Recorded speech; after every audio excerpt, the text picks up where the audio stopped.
रजनी को बचपन से ही पेंटिंग का बहुत शौक था। वो हमेशा से ही पेंटर बनना चाहती थी, पर उसके माँ और पिताजी ने उसको कभी भी इस चीज के लिए सपोर्ट नहीं किया और उसकी शादी नीरव से हो गई। नीरव रजनी को बहुत प्यार करता था, पर रजनी हमेशा चुपचाप ही रहती। वो इस शादी से खुश नहीं थी। वो ये शादी नहीं करना चाहती थी। उसे तो हमेशा से पेंटर जो बनना था। अपने इस सपने को वो नहीं पूरा कर पाई, इसलिए वो हमेशा उदास रहती थी। रजनी, बहुत ही बढ़िया फिल्म लगी है, कल देखने चले? नहीं जी, कल मुझे बहुत काम है, मैं नहीं जा पाऊंगी। अच्छा तो कोई बात नहीं, संडे को चलते हैं। देखिए, मुझे फिल्म देखना पसंद नहीं है। आपको जाना है तो चली जाइए। नीरव को मना करके रजनी वहाँ से चली जाती है और अपने बैग को खोलकर उसमें बंद पड़े ब्रश और कलर्स को देखकर रोने लगती है। रजनी, चलो ना कहीं बाहर खाने चलते हैं, कुछ तुम्हारी पसंद का। मुझे नहीं जाना, मेरी तबीयत ठीक नहीं है। रजनी वहाँ से चली जाती है। नीरव को समझ नहीं आता कि रजनी उससे इतना दूर क्यों रहती है। वो जब भी उसके साथ वक्त बिताना चाहता है, रजनी कोई ना कोई बहाना बना देती है। एक दिन घर पर कोई नहीं था। रजनी घर का सारा काम जल्दी से खत्म कर लेती है। घर पर अकेले होने के कारण वो सोचती है कि वो आज पेंटिंग करेगी। वो अपने कमरे में जाकर पेंट ब्रशेस और कलर्स निकालकर जैसे ही कलर मिक्स कर रही होती है कि दरवाजे पर बेल बज जाती है। अब कौन आ गया इस वक्त? इतनी मुश्किल से तो मुझे पेंट करने का मौका मिला है।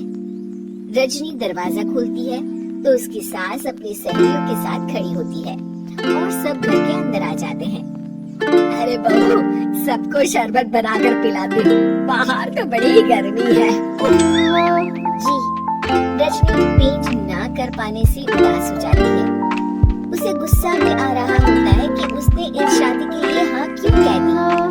वो रसोई में जा रही होती है कि उसकी सास उसे रोकती है।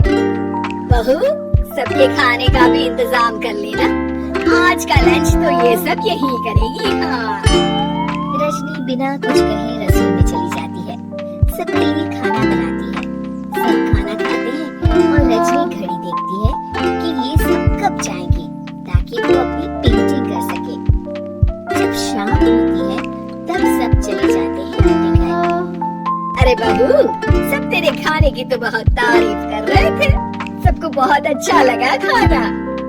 आपको मुझे सुबह बताना चाहिए था ना कि आपकी सहेली आ रही है। पता भी है कितना वक्त लगा सारा खाना बनाने में। अरे बहू, तू ऐसे कैसे बात कर रही है मुझसे? तो और कैसे बात करूं?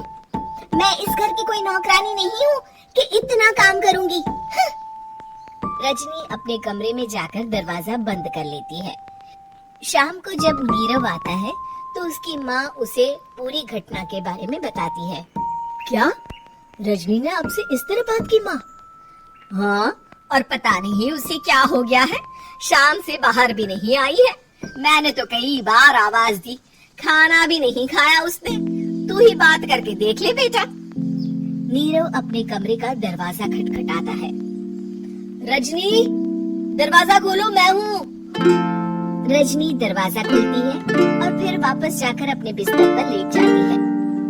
रजनी, माँ से बात करने का ये क्या तरीका है? मैंने कोई गलत बात नहीं की है। अरे तुम क्यों ऐसे बर्ताव कर रही हो सबके साथ? क्या तुम इस शादी से खुश नहीं हो?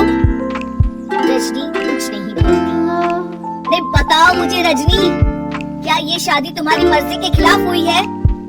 हाँ, मैं ये शादी कभी नहीं करना चाहती थी। तुमसे क्या, मैं किसी से भी शादी नहीं करना चाहती थी। रजनी रोने लगती है। चुप हो जाओ रजनी, बताओ मुझे, तुम क्यों नहीं करना चाहती थी शादी? रजनी बेड के नीचे से अपने पेंटिंग्स, कलर्स, ब्रश, पेपर्स निकालती है। इतने में उसकी सास भी कमरे में आ जाती है। ये देख रहे हो, ये थे मेरे सपने। मैं पेंटर बनना चाहती थी, पर माँ पापा ने कभी सपोर्ट नहीं किया और मेरी शादी करवा दी। मेरे सारे सपने टूट गए। हर वक्त बस गुस्सा आता रहता है मुझे। आप लोगों की इसमें कोई गलती नहीं है, पर मैं क्या करूं, मुझे समझ में नहीं आता।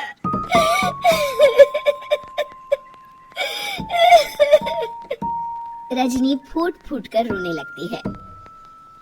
मुझे माफ कर दीजिए, आप दोनों के साथ मैं बहुत बुरा बर्ताव कर रही हूँ। अरे रजनी बेटा चुप हो जाओ तुम। नीरव पानी लेकर आता है। ये लो पानी पियो और शांत हो जाओ।